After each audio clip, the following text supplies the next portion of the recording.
Welcome back to the summer of Switch 2. Today we're talking about none other than plastic. When they were first revealed, these cases were clowned on by the masses, and many considered them to be far worse than what we had just gotten with the Switch. However, I actually think that they're better, and in general, they're some of the best cases we've ever got from Nintendo since the DS era. As a physical collector, the way physical games look in every way is very important to me. I have over 500 games on my shelf, and there's still a few that I don't allow on my shelf because of how they look. These generic GameStop cases and fuck-ass Platinum Hits copies, I don't mind them existing, but I prefer to keep them out of my collection. Basically, what I'm trying to say is I have pretty high standards when it comes to game cases, and, well, Switch 2 games clear that bar easily. The biggest thing people have been complaining about is the console header, and you know what, I'll kind of give you that, but I'm definitely okay with it for a few reasons. First off, this header alone makes it impossible for it to be mistaken for Switch 1 games. The red stretching across the whole top with the Switch 2 logo in the middle, it's pretty hard to mistake these for Switch 1 games. And yes, I work retail, so I know that these can and still will be confused by the elderly who don't know any better. That's just the basic reality of retail. It's been the same with all the PlayStations and Xboxes over the years. Some just aren't able to tell the difference. Little Jimmy's gonna ask for Pokemon Legends ZA for Switch this Christmas, and Grandma's gonna accidentally buy the Switch 2 version because she can't tell the difference. But for most of the general public, they will be able to distinguish one from another far better than if they did another small cube in the corner. It's not the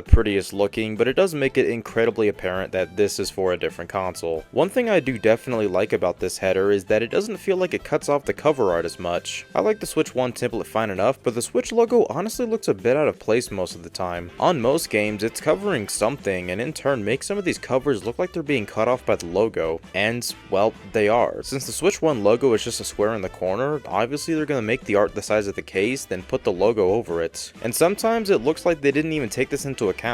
With this new Switch 2 header, obviously when they crop the box art, it's just going to be a straight rectangle between the header and the case, and so nothing feels cut off here, and I definitely like that a lot. And while this header is big, it still leaves more than enough space for the box art to spread out in all of its glory. The case itself is also now red plastic, which I really love. It just makes sense for Nintendo games. Red is the color most associated with Nintendo, so the case being that color looks great and makes it line up with other companies' cases. PlayStations are blue, Xboxes are green, and now having red ones with Nintendo looks great. It makes the clear case of the original Switch games feel weirdly bland and lifeless, and almost makes it look fake. Starting with the Wii, Nintendo cases had different colors other than gray. The white made a ton of sense for the Wii and was fine for the 3DS. The baby blue of the Wii U is questionable, but somewhat makes sense. Makes me feel like I'm buying a kid's game, but it's alright enough. And again, clear was fine, but I really like how the red looks, and I'm glad Nintendo has finally shifted over to red cases. It makes these games inherently feel more, well, Nintendo. The only thing I don't like about the red case is that it does mess with the inside box art. One of the best parts of Switch games is that most of them, especially Nintendo published ones, had extra art on the backside of the box art, which could be seen when you open the case. It was oddly enough a really fun part of getting Switch games, seeing what the inside art is going to look like, and the cases being clear obviously made it very easy to see the beautiful art in all of its glory. With the Switch 2 cases, at least the Nintendo ones still have art, but they're behind the red case. And while still visible, it has the red hue to it, which is definitely inferior to what we had before. This isn't a deal breaker by any means, it's just the one thing about the cases being red that I don't like. But what I really want to talk about are the spines. I've talked about game spines multiple times before, and I've of course mentioned how I don't like the Switch 1 spines. I don't hate them with every fiber of my being, but I do think they're some of the worst spines any console has ever had. They're fine enough with the red background, standardized left-align font, and publisher logo. They do look nice together, but the moment you're more than 5 feet away from them, good luck telling each game apart. This is why I printed out custom spines, because these make it so much more obvious what each game is. And after talking about these spines myself, I heard so many people say they don't like them. And I get it, these are very colorful and busy, and I get why some wouldn't like them. But more importantly than anything, these make it loud and clear what each game is, especially from a distance. And that's the main spot these original spines fail in. I've heard a lot of people say they really like the red spines because they look so similar. And while I get that to an extent for sure, functionally they are awful from a distance. Switch 2 games having colorful spines was easily one of my most wanted things with the Switch 2, and the day the Switch 2 Direct aired, my prayers were answered. Later in the day, Nintendo uploaded an updated version of the Nintendo Switch parental controls video, now redone for the Switch 2. And about a minute and 50 seconds in, 1, we see a much better look at the Switch 2 cases, showing off the spines including the new header, unique fonts, color, patterns that extend from the cover to the spine. This is the full package and I was so happy to see this. And having my hand on these games myself, these spines are pretty much perfect. The header is small but good, just the general Switch logo with the 2 under it obviously makes it clear what console this is for. The red is as tall as the front header as it just wraps around and I really like how that looks. Then onto the rest of the spine.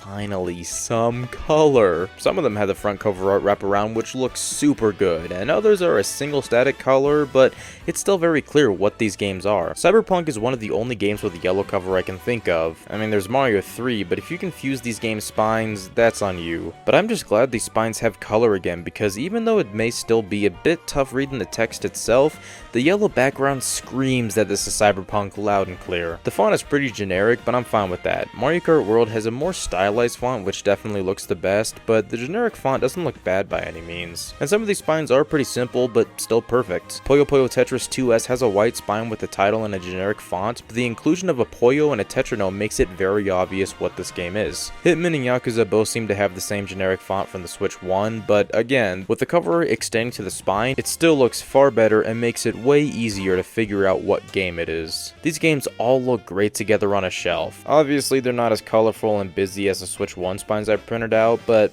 that's for the best. These are simple but functional, and if you think the Switch 1 spines are better than this, you need psychiatric attention. And it makes it exciting to get a new physical game and see what the spine looks like, and I'm so glad I can finally feel that with Nintendo games again. Now there is one thing about these cases that are undeniably stinky, and that comes from both game keycard games and Switch 2 edition games. The blurb of text on the bottom. I get it somewhat with the game keycard games, they need to specify that these require downloads. And the banner is small enough to where I don't mind it too much, it just says that it's a game keycard and how big the game is. The Switch 2 editions piss me off though, these are so hideous because of how much damn text there is, and that's solely because they include the text blurb in Spanish too. If they didn't have the Spanish text, this could easily be the same size as the game keycard header, which also includes the Spanish translation, and that's fine. I mean, Spanish is the second most common language over here, I get it, but was there no way to make this smaller? And to an extent, I understand why the Zelda games, Jamboree, and Forgotten Land all of these blurbs. These are enhanced versions of Switch 1 games that have already released, and I do think it's important to specify that. But Metroid Prime 4 and Pokemon Legends ZA are launching on both systems date and date, so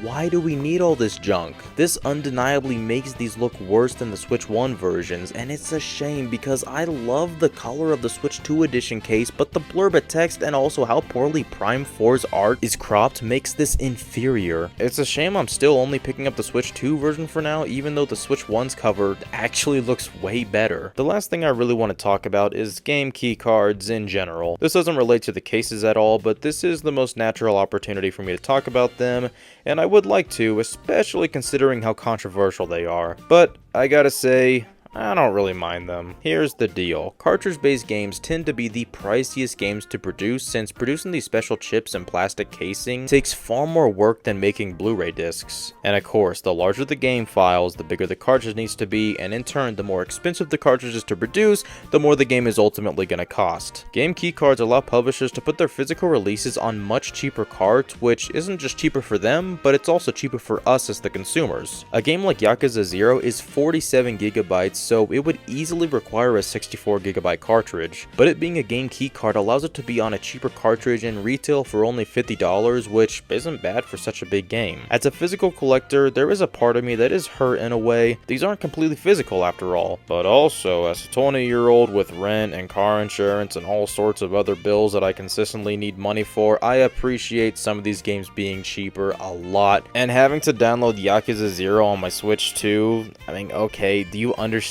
how little that actually matters in the real world? Like, if this bothered me so much I feel the need to complain about it online, honestly, that'd be nice. It's awesome to know that Cyberpunk is physically preserved on this cartridge, but $70 awesome when I got the PS4 version for like $20 almost 3 years ago?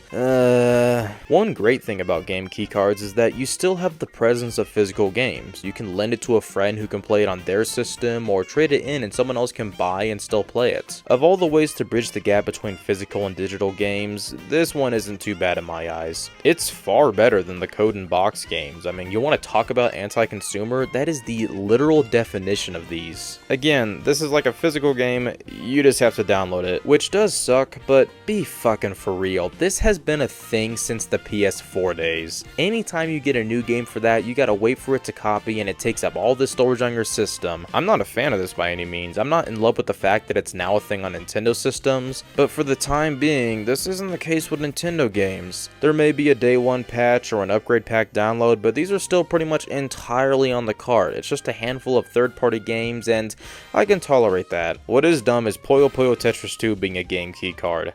This game is 4 fucking gigabytes. You cannot tell me this couldn't fit entirely on a cart. It's small enough to where this takes up nothing in system storage, but it's also so small, why does it need my system storage to begin with? And that's how you know the Switch 2 game cases are great. I spent 20% of the time talking about something that has nothing to do with them.